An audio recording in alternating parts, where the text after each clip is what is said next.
I think from a greater basketball perspective, it's interesting. And I love people being proved wrong. And you have the Timberwolves and the Mavs who brought in players that near unanimously, especially in the case of the Minnesota Timberwolves, was deemed a failure before it even had the true opportunity to take off in linking up Rudy Gobert and Karl Anthony Towns together. One of them's got to go.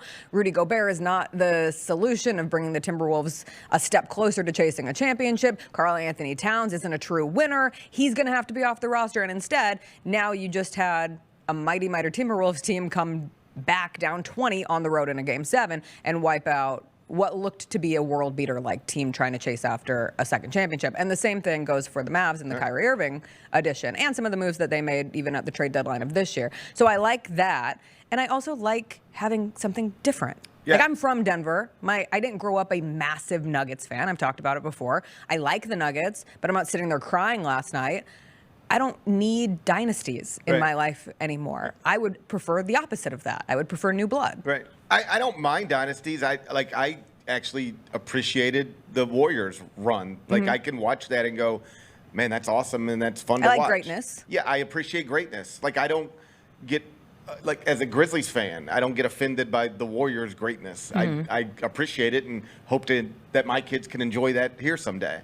But yeah, to me, that's the most interesting thing about this. These are two franchises that made high-profile front office decisions, neither of which were popular at the time. It's like, really? Rudy Gobert, Karl Anthony Towns, you think it's 1980? What are you doing? And then it's like, Boston regretted getting into the Kyrie Irving business. Brooklyn regretted getting into the Kyrie Irving business. It's going to work out for you? And I know that there was Dallas sort of got themselves in a situation where the only sensible thing to do was pay him because letting him walk it was just like, we're in this for, I bet you in the Mavericks front office, even at that moment, they were like, I don't know, but we got to do it. But it's worked out brilliantly. Like, either that franchise that did that or the franchise that paired Rudy Gobert and Karl Anthony Towns, one of them is winning the West. And that's not something most people thought would happen when either franchise made those moves. So, like, that's probably a lesson for all of us. Like, be patient. Right. Don't assume you can give grades on the 5 minutes after a trade happens. But also, like, it's fun to watch. These are two.